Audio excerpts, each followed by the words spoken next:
Non-clinical community service. I mentioned in the last video that medical schools all want to know that you are realistic about medicine, which is why clinical exposure is so important.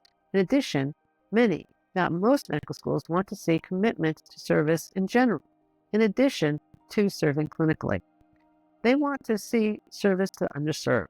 Consequently, devote time, whether through a faith-based organization, your fraternity or sorority, or another kind of nonprofit, to service to the underserved. You can volunteer in a homeless shelter, tutor children experiencing homelessness, volunteer for Habitat for Humanity, organize coworkers or fellow students to coach underprivileged children in your city, volunteer to teach literacy, or help with tax returns for the working poor, etc. Frankly, the list goes on and on. The need is endless, and so the opportunity for service is also endless. You can probably combine some of your clinical volunteering with community service, but to get the varied exposure to medicine that I recommended in the previous video, you won't probably be able to do so all the time in your community service.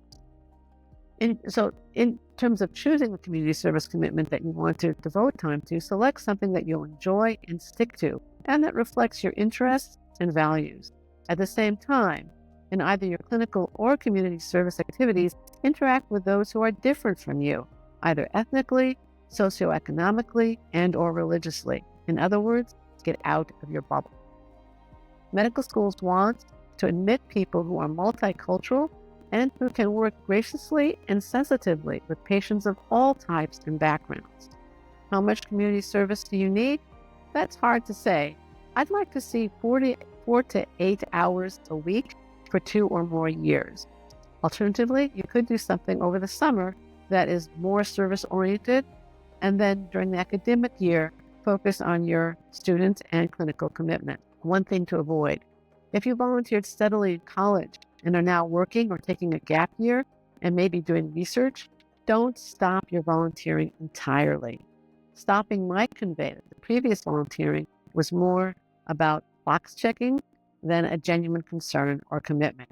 Next up, to research or not to research? That is the question. Research, linked publications or presentations, will be very important. If you're interested in an MD PhD program, it's vital. Research-oriented medical schools, including most in the top 20, will want to admit students, applicants, who share their passion for research and expanding human knowledge. If you're applying to those programs, again, you need to make a serious commitment to research, preferably resulting in either presentations or publications. FYI, your research supervisor can make a great recommender.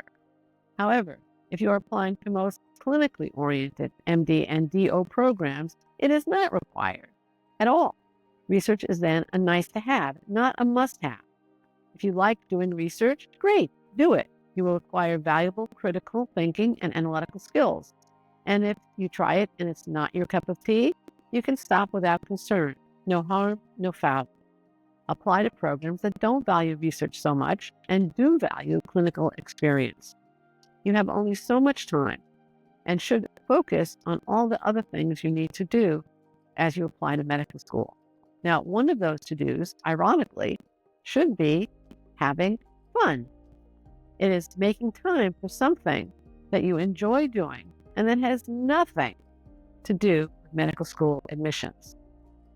Why is that important to a medical school, you might ask? Tune into the next video and you'll find out.